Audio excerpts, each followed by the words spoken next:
Yeah, hi everyone. Just a, well, I was going to say quick, but it won't be quick. It never is. A look at the performance of the camera in the Microsoft Lumia 950XL, which presumably also applies to the 950, which has the same camera.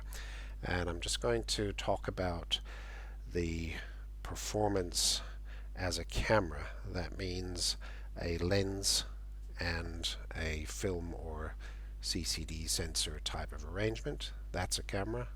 Um, and I'm trying to clarify that that's what I'm talking about, because when you look at other blogs and review sites and people sort of go out with a bunch of phones and take photos of a bush or of their shoes or whatever, and then look at the photos and go, I like this one better or that one, that kind of subjective analysis. Well, that's what it is. It's subjective. It's not a test of anything. At best, it can be a test of, which camera has the most appropriate exposure for that particular situation. But in real life, you'll find that, just tilting one camera slightly one way more than the other greatly affects the exposure and the white balance, and so even it's not a controlled situation, so not really that useful. Um, but for the technically minded, that's what this video is about, and it's going to be long and boring. We'll try and not make it too long. I've already just deleted a 50-minute video, which I just did of this, and so I'm going to try and make it shorter. So it's going to be half that long and boring. So if you're not into pixel peeping and boring chit-chat, don't watch this. But if you are, and you know what my videos are like, stick around. And we're just going to look at the camera performance. So, onto it. Now, I have been taking photos off the back of my roof here, out my window, for some time with different cameras. So I'm sort of got a bit of a standard going with that, and that lets me compare things. It's also a nice place to take photos because everything's essentially, as far as the camera lens is concerned, is at infinity. Again, a lot of people will take a photo down a street or outside the door, and there'll be a bush or a tree or something nearby, or leaves, and it's too close. It's close enough that it would actually upset the focus, depending on whether the camera took it into account or not. And so what I'm doing here is this hillside is not, that's at infinity. Nothing is upsetting the focus. That's the whole point. There's this railing down here, but that's not affecting it in this particular case. I focus using the dot. I press tap the screen and focus on over here. I'm actually on that house up there. Tap that and then snap away. And I jam the cameras in the phones into the frame of my window. So they're not always straight in the same way, but I'm not hand holding them. That's the point. They're solid. They're stable. Because again, hand holding a camera, even with optical stabilization, is not going to give you a consistent result that you can compare. And so what we can compare here is, say, an old 920 Lumia, the 1020 Lumia, and the 950 Lumia. And that's pretty good. That's 3 years, 3 sort of generations, 3 different types of thing, but basically the same sort of arrangement, a Lumia camera. And let's get straight into it, because let's start with the oldest one, and we'll just build up to the best one, which I'll tell you right now is the 1020 in terms of resolution, where it is sharp. If you want to know more about that, watch one of my videos recently where I returned a couple of 1020s and explained why, and it boiled down to the performance across the frame was just terrible. But the performance where it is sharp is very good. Okay, that here is a this is a 920 Lumia. And what I'll do is I'll always open up the picture. I'll go to 1:1 pixels. I'm recording this at 1080p. So this box here is 1080, high and 1920 wide. If you watch this on YouTube, you enlarge it to full size 1080p, you should approximately see what I'm seeing, minus the effects of the JPEG, the YouTube compression, whatever artifacts that's introducing. And what we can see here, the thing that we're really going to look at each time is this house, the brickwork on this house, and perhaps this little highlight on this this banister thing here, that's what is that, a railing up there on the roof? That's enough to look at. So the brickwork here, look at the brickwork there. At 1:1, okay, it's a brick house. If we zoom in, we can see, the bricks sort of look like the pattern has got these diagonal lines. It looks like a cross-hatched diamond sort of diagonal is what I'm seeing. Yeah, diagonal lines. And it's difficult to see actual bricks unless the bricks are diagonal, which I know they're not. They're horizontal. But we're not seeing that there. I'm seeing more sort of diamond shape patterns going on. So that's the brickwork in that camera. The other flaws, which you see in my other videos, is softness in the corners and always this big fuzzy spot right here. See this window? Always looks terrible. These houses up here look terrible, while the ones next to them look perfectly reasonable up there. So a big fuzzy spot here. Again, check my other videos for that issue. So that's the 920. That's a, whatever that is, a 3500 by 2000 pixel image. Up here we have the 3800 by 2100. It's not a heck of a lot bigger. Even the file size is only just a bit bigger. So that's, an extra 10% or so of on top of the image of that in terms of pixels. And that's the, I think that's the, the smaller image off the 950XL. I think it's an 8 megapixel. And that's what this is. And it's immediately sharper and sort of has a apparent clarity, which is quite nice and appealing. Makes it look good. I mean, this is the perfect kind of shot. Is it sunny day, even lighting, lots of sharp lines, some foliage. It's sort of the perfect subject for a camera for us to look at here as well. And obviously there's no fuzziness up here. It's all nice and sharp. Really, as far as the camera is concerned, this is sharp. And over here, this house, this brickwork, let's have a look at it. It looks different. It's sort of dots, white dots within the browny reddish brick color. That's what I'm seeing here. See these little dots everywhere? Sort of a pattern of dots. And it sort of goes up on diagonals there. See, so we can see why we see that diagonal pattern in the other image at the lower resolution. Up here, there's no fringing, no color fringing up there on that highlight, which is very nice. And this whole image is like that. It basically has no color fringing. And it's sharp edge to edge. We get sharpness all the way over here at the very edge of the frame. So again, 1:1 is like that. And there we go. We can see that stuff there just as clearly as we can see that there. And over on the right, we can see these houses and things just as clearly as anywhere else. That's the 8 megapixel image. Looks really nice. And that's designed to be the shareable image that you take on your phone, or if you want to save a bit of space. And that's plenty for online, if you're doing Instagrams or some garbage like that. This is perfectly good. That's all you need. So let's go up to the full size, the supposedly 20 megapixel, which I think is 16 or something in fact. And that is 5,300 pixels by 3,000, so an extra 50%, and a 6 megabyte image. It's very small, really. A 6 megabyte is not that big for an image this size. So it's got quite a bit of compression, but interestingly enough, you don't see a lot of JPEG sort of artifacting or anything like that. Compression artifacting, it's not there. So it's actually very good. Let's have a look at it.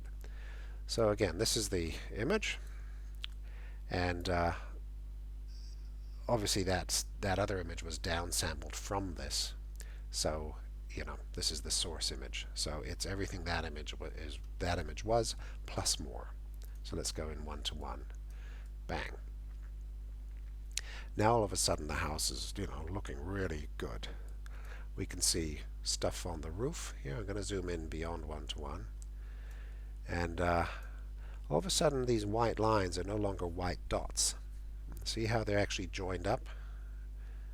They're joined up into these kinds of patterns, little step patterns, here little steps, zigzags going up. You can see where, again, still where we get that kind of angled, the 45-degree angle sort of lines going up and down this building. Whereas over here on the right, it sort of looks quite brick. It looks like a Tetris game right there, doesn't it? Look at that. But I know that that's brickwork. That's normal brickwork. Horizontal red bricks with light colored mortar in between. Up here you can see it best there in the shadow. That's probably where you can see it sort of looks like bricks. But otherwise, yeah, it's a lot of these funny angles. Tetris is a good analogy there. And look, we can see on the roof here that we can see the tiles. That's nice to see. We can actually see something going on, some texture in the roof. Funnily enough, over here, this highlight, which we didn't have any flaring or fringing on that, but we are seeing, I'm seeing, cold, warm, cold, warm, cold, warm, cold, warm, cold. See that kind of color change along the bar? That's actually to do with the fact that that bar is on an angle compared with the pixels on the CCD. And so whatever it's doing to scan and process the lines in this image is causing there to be cold, warm across that bar, that highlight. And that's quite interesting. It's sort of like the kind of jagginess you see in a computer game at low res along phone lines and things. It's sort of like that, but it's a color problem. It's not doing it in terms of pixel jaggies, but in pixel color jaggies. I'm sure someone has a proper explanation for that, but that's something I can see going on there. Not very obvious though, and certainly in the downsampled image you don't see it. But otherwise, this image looks great. The point was, look at the brickwork. It's all there. Looks quite good. And again, very good, consistent performance across the whole frame. All the way over here. In fact, this house there, it's got that wording on it. I actually know that it says Belvedere. If I didn't know it, I wouldn't be able to read it, but I know it, and I could tell that that's what it says. So it's sort of, and that's small. I mean, look how small that is. Let's go all the way back. See where that is? It's not even visible on a 90 or 100 dpi screen here. So excellent performance. Nothing to complain about there. The last thing we'll look at is the camera I complained about a lot in one of my most recent videos, and that was the Lumia 1020 that I purchased with great expectations and was then very disappointed. If you want to know why, check out that video. It boils down to performance across the frame, which is just not good enough. And we'll look at that one here. Now, the performance across the frame, it was very variable. I'm not going to get into that, but it doesn't look good across the frame. What I will show you is that it does look good where it is good. And this was the answer to the question, which was how good should this camera be? How good should a 1020 be? How fussy, can us pixel peepers be? Well, as fussy as the camera is telling us it can be this good, I'll show you how good it can be. That's how good it can be. See the brick house?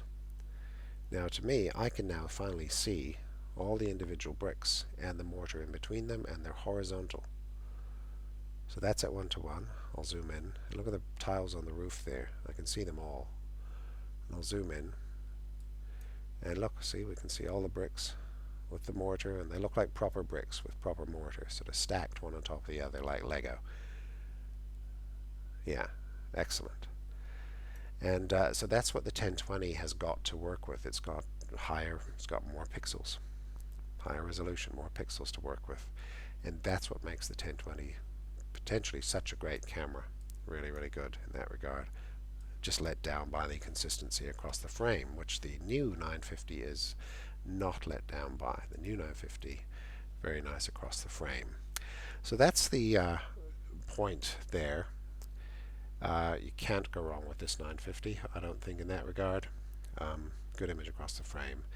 You can go wrong with it in terms of this image. Yeah, big fuzzy, stupid looking image. That's the Lumia camera on manual focus locked on infinity. And again, if you look at my previous video, you'll see that that was a big problem with the 1020 and was the final straw. Well, the 950 does it just the same. It can't focus on infinity manually. It's dumb. So at best you can use the manual focus to create a bit of a depth of field effect up close. Try and focus on someone's nose or something, or their eyeballs. But quite frankly, I would use the touch the screen for that, because the camera can still see better than you can. And using your manual touch focus on the screen just by touching the spot you want to focus, that would be better than this manual focus. The other reason to use it may be if you want to keep the focus locked and let the subject maybe go in and out of focus, like a lot of people do YouTube videos like that, where they're sitting there and because they've got a Canon with manual focus lens on it, they can't focus it and they keep leaning in and out of the field of focus. I'm sure some people want it to be like that, so you could use the manual focus for an effect like that perhaps. Otherwise it's not much use. There we go. The last bit that relates to that would be the raw image, because you can you can ask the camera to give you a raw image as well. A lot of people online go, oh, I use raw. I get the best out of the image because I use raw. Well, with raw, just to explain something about raw, what you're saying, or what a person is saying when they say I use raw, is what they're saying is I can do better. I have more knowledge about this camera and how it works and the lens and the sensor and so on than the engineers who built it and wrote the software that creates the JPEGs. That's what you're saying, is that you know it better than they do. Especially in a camera like this that actually strives to create the best possible image from that lens CCD combo. Because with RAW, you're taking the same source image that the camera also uses, and you're not letting it process the image. You're going to process it yourself. And so you open the image, and then you're going to go through it, and you're going to set all your balance here for everything, exposure, line, clarity, vibrance, saturation. Go on to the next one. Set your levels across the frame, sharpening, luminance, color smoothness, to remove noise. And boy, you've got to remove noise. You see, this is the problem here. You've got to sit there, and so we'll go in onto that that same spot. There's 100%. Okay, and obviously the color's all off, but let's go in and look what's happening. See what that looks like? This is the source image that the camera itself turned into this image. Okay, there, that one. How can I bring that up, and just trying to bring it up alongside. Okay, so this image here. So there's the raw image, and this is what the camera does. And what the camera's doing very nicely is, it's not just about the sharpness, but it's the noise. See all the noise that it creates, which is like the film grain. It's the noise that the CCD creates. The difficulty is smoothing out the noise, smoothing out the colors, whilst at the same time not losing the sharpness, not losing the detail, whilst you smooth things out. And it takes a lot of work to do that. And here is a good example of why the guys who built the camera, or the people who built the camera, are very good at what they do. For a start, these tiles in the roof. Look at that source there. It's just a gray, sort of beigey kind of mess. And here they've managed to bring out actual tiles there. You can see the actual tiles. They brought that out of there. I can see them there. And yet smoothed out that color noise very nicely, so that you've just got this orangey tone. Same goes for these, in particular down here. See these things?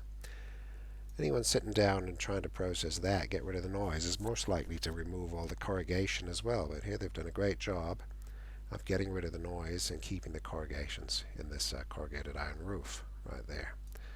So that's really good. That's really nicely done.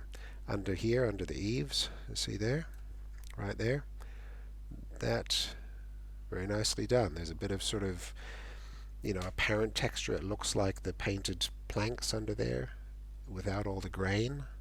and yet here all that massive amount of grain. And so they've done a really good job at that. And that's what the camera does, and that's some engineer's job, to sit down and get the best out of that, out of the camera. Now the camera has to do it within a certain time, but that's why it spends time processing. It's got to do this. Um, so with RAW, there's a theory. In theory, you could get a better image if you were better than the camera engineers. And hey, maybe you are. I just continue shooting the JPEGs because these are pretty darn good. There's a line of thought that sort of says, well, just because you're choosing what you do, what you like, that's good. Yeah, of course. This isn't about that. I'm not talking about the fact that you choose something you like and therefore it's great. That's subjective entirely. But in terms of actually, getting the best result out of a lens and CCD combo, the people who made it are usually very good at doing that, and it's hard to improve on that. So most people, whenever I look at people using RAW, all they're really doing is diddling with the image. They're just playing with the color, basically the same stuff, the exact same stuff that they would do if they sat down and went up to the image, contrast, colors, shadows, highlights, all of that. The sharpness, the blur, if they mucked around with all that with a JPEG, they're basically doing the same stuff there. That's what I see people doing online all the time, is that using the RAW is sort of more of a, look, I get to use RAW rather than I am producing a better image because it's RAW. So that's my comment on that. You can give me a dislike if you think I'm wrong about that. I don't really care. And what else can we talk about? I think it's great to have the RAW option. That's fun to have, act like a pro. Other issues I had with the camera, I actually went out yesterday and took a whole lot of pictures down at the beach, but because I took the last picture in manual focus here, and then went out the next day and took all these photos, look, they're all out of focus because I didn't reset it back to back to autofocus. And because it's hard to see on the screen, you can't see it straight. You can't see that when you're on a beach and this thing is only that big. You can't see that it's out of focus. I didn't know. And then partway down the beach, about there, I realized that's what was going on. And so I changed it and I took more photos. And none of those photos are here because they're all stuck on my phone, because the operating system is such a disaster that it's not syncing them. It syncs half the images. The phone still thinks that this folder, the camera roll, is full of all these files I shifted out of there 3 days ago. On the phone, they're still there. I mean, it's just a mess. The whole syncing experience with Windows Phone 10 is just a disaster. So if you're going to try and use this video maybe to decide whether or not you will buy this this phone because of the camera, just be warned that the software is not as reliable, it's not as good as it used to be. Windows Phone 8 or 8.1 was definitely better in almost every way than 10. 10 has a lot of promise, but it's also just a mess, and that's the biggest letdown. I'm prepared to put up with most of that because I sort of wait. I don't mind things sort of improving over time. If I generally know the limitations, I can deal with it. What I can't cope with is that kind of garbage like I was getting on these images here, all that blur, because that's not fixable. Color balance and syncing photos and all that stuff you can fix. But you can't fix the actual problem with the lens. It's not fixable. And that's why this video is just talking about that, the performance of the lens and the CCD in terms of sharpness. As for other issues like barrel distortion, which you can't see on these images I've taken, there is no barrel distortion. And again, I find phones typically do not have barrel distortion or pin cushion. It's just an interesting thing. Maybe these super tiny lenses, they just, they're so perfect and spherical, they just work like that. Really good. As I said, no flare. Noise is very well controlled. I mean, look at this image here. Go up to the sky.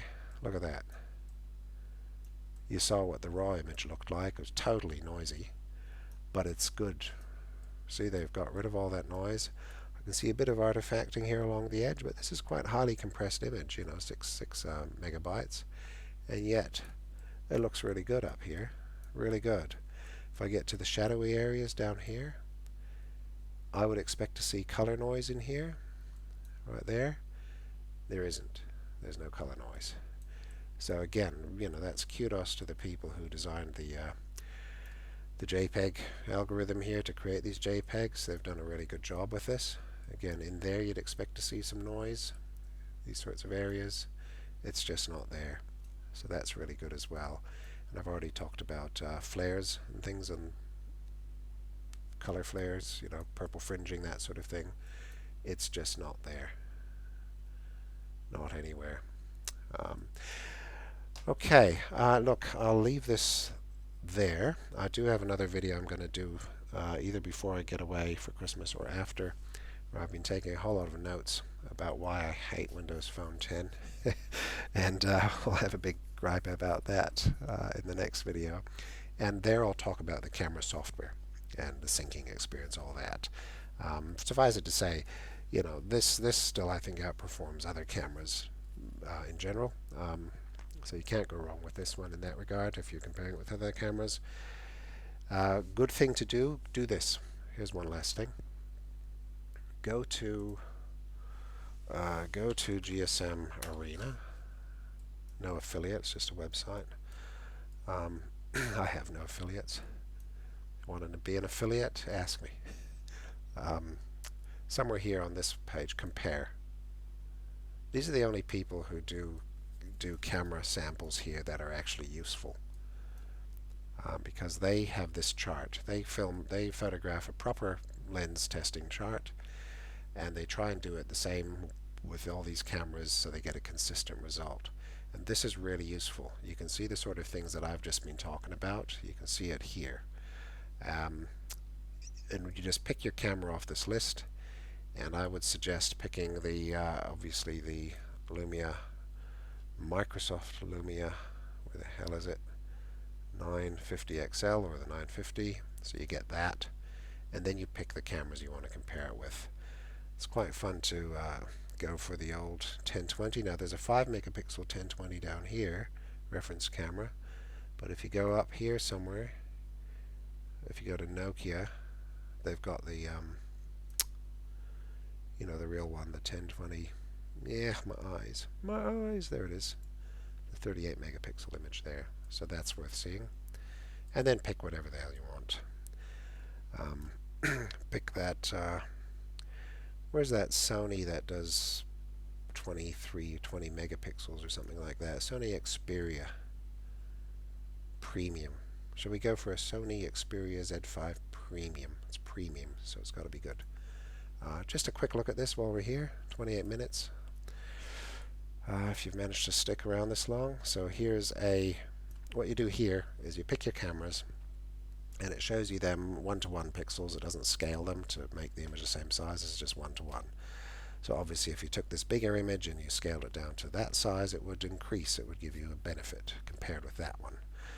And what you want to look at is what they're trying to show you on these images, and they've actually photographed them a bit close, because it's surprising how good these cameras are on these phones.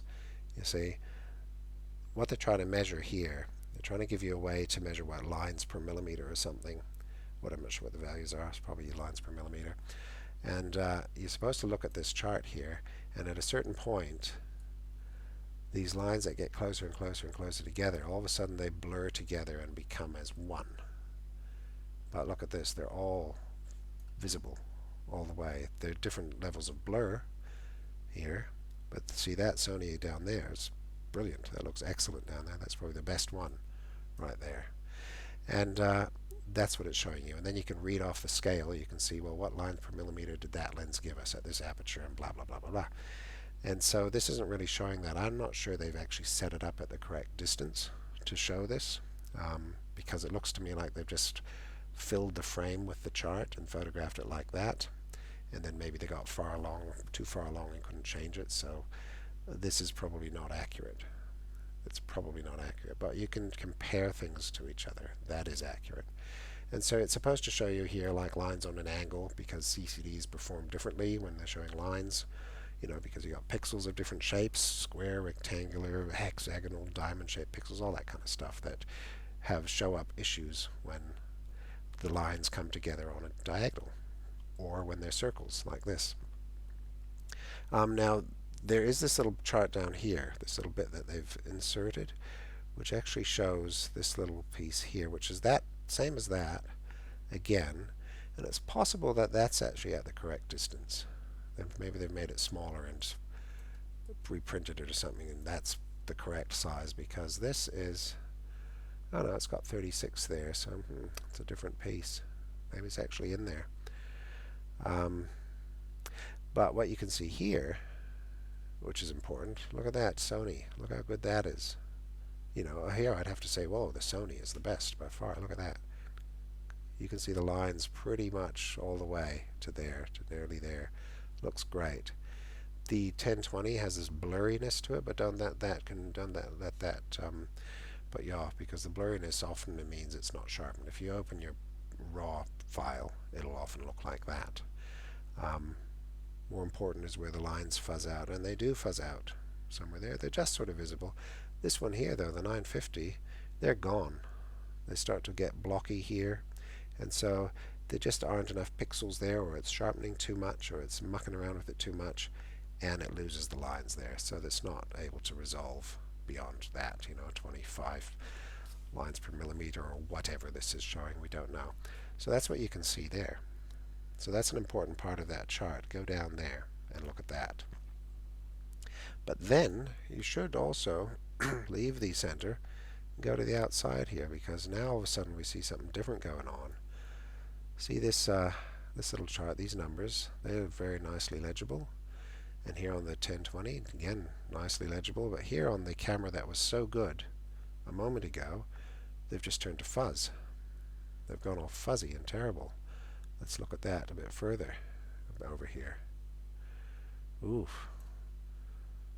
Oof, not looking good. See, look how clear that is. Got quite a bit of sharpening on the 950. The 1020 doesn't have a lot of sharpening at all. And here, this camera's lost it. It's just turned to fuzz. It's worse than both of them, even though it was better than both of them a moment ago. Let's go all the way over here, and we can't really tell from anything there. These things are on angles like this because you're meant to sort of, again, see stepping and CCDs, that kind of issue going on. The main thing we can see here is this color fringing. The 1020's got a little bit of red purple on this side, bit of warm, bit of cold on that side, and this Xperia does as well, cold on that side. The other one, perhaps a little bit of warm on the one side. That's all I'm seeing there. And so you move your yeah, very different. Very different. Let's just check these corners here.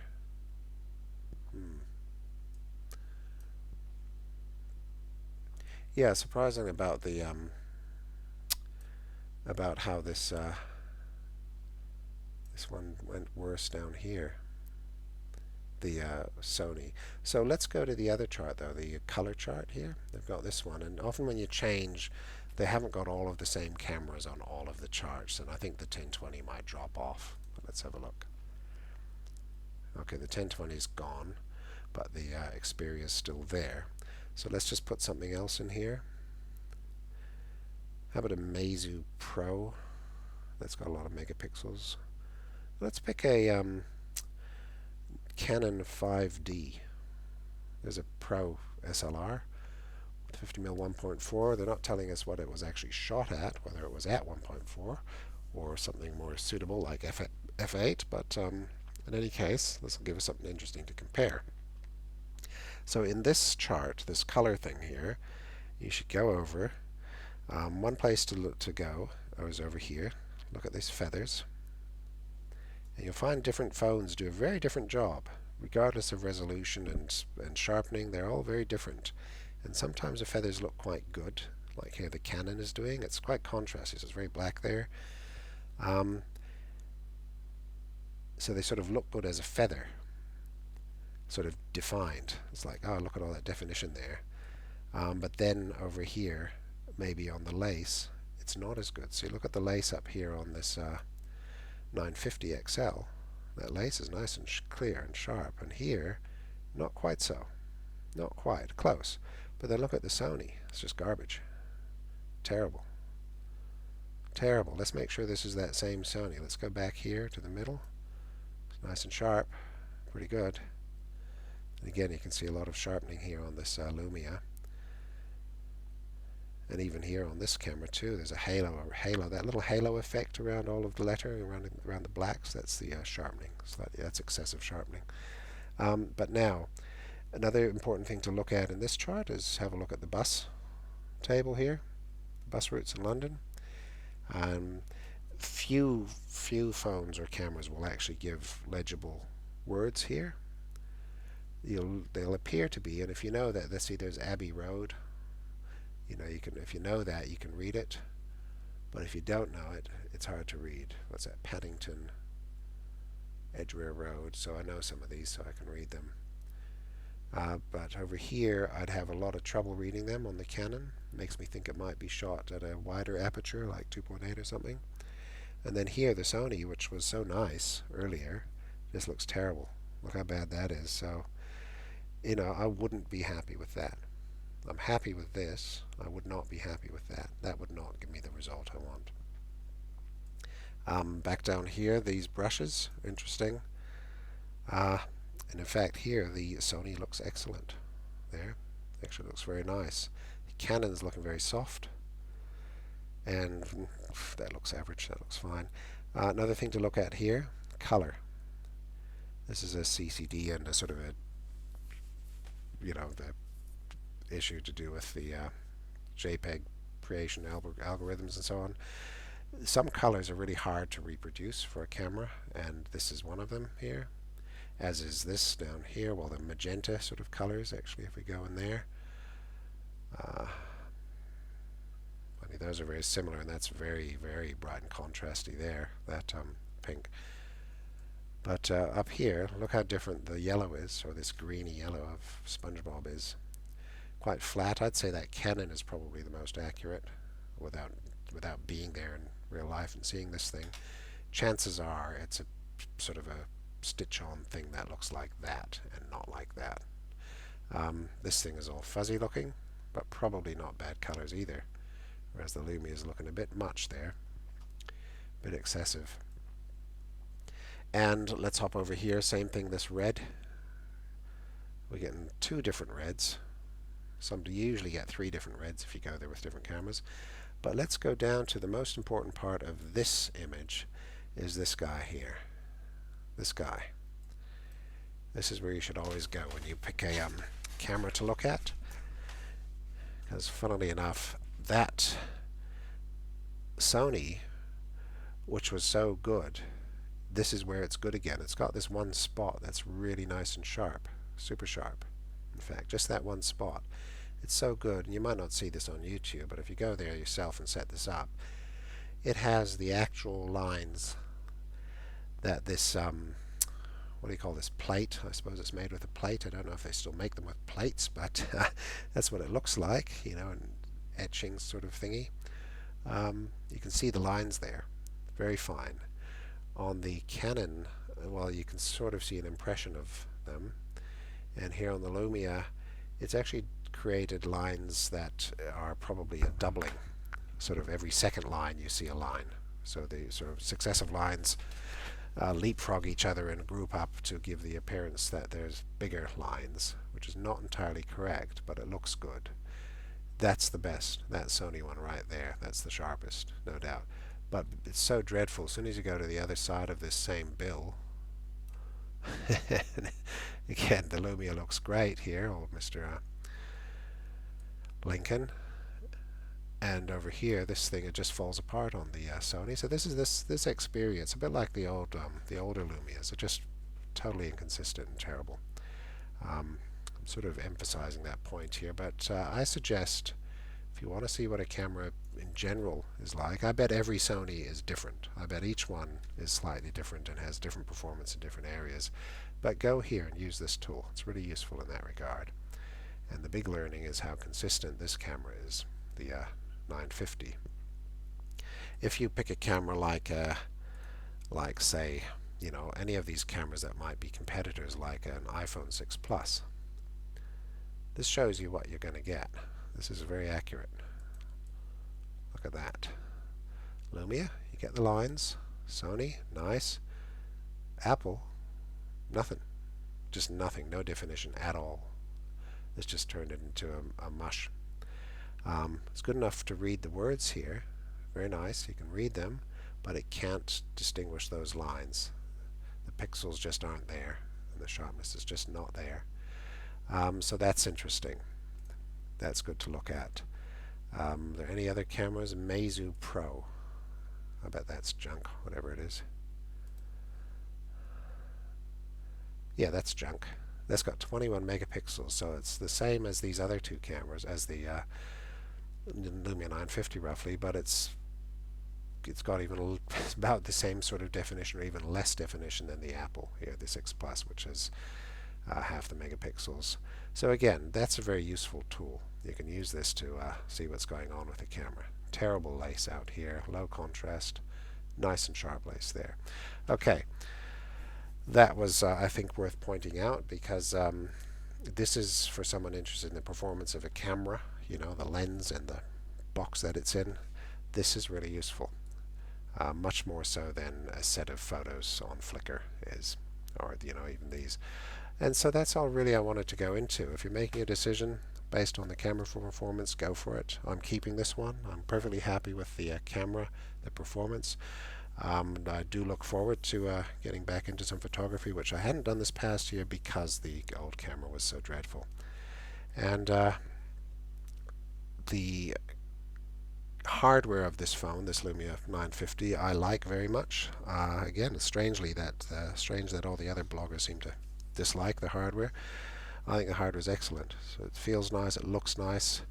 I particularly like the 950XL, and actually one of the reasons I bought it was because the camera has that single piece of glass covering the camera and the flash LEDs. Well, it's in that area, and so it's a larger piece. And because the first thing I do every time I pull my phone out is I have to clean that, because one of the biggest problems in almost all photos is a dirty lens. You see it constantly. Lowers the contrast, creates flares, unless you want that, of course. It's a good effect. But that's a problem always. If you want to get a good photo, it's got to be clean every time. And so I decided that would be much easier to clean than on the 950, the normal 950, where the lens is that bit of glass is sort of inset in that little hole, which is much more like, say, the 950 was, harder to clean, especially in a case. And so that's proven correct. This is nice and easy to clean, the 950XL. And look forward to another long and boring video about the operating system. As I said, that's the biggest letdown here. Sure, some things will improve. In fact, while I've been sitting here, my phone has been updating with whatever the new release is. Something .29 came out just today. I will see if that's made any difference to anything. Probably not, but we'll see. Apparently most of the upgrades are to do with upgradability, so well, that's good. But I doubt it's going to fix issues with the operation of the phone. Anyhow, thank you for watching. I think I will put this video up because I've sat through it twice now. And if anyone has sat through this, give me a like or a hate, subscribe, ask me something. I'll do what you ask. If I read the comments, certainly ask what you want to know, and I'll try and tell you. So have a Merry Christmas, Happy Holidays, Happy whatever else you do, Happy break, and we'll catch you guys in the new year. Okay, thanks. Bye-bye.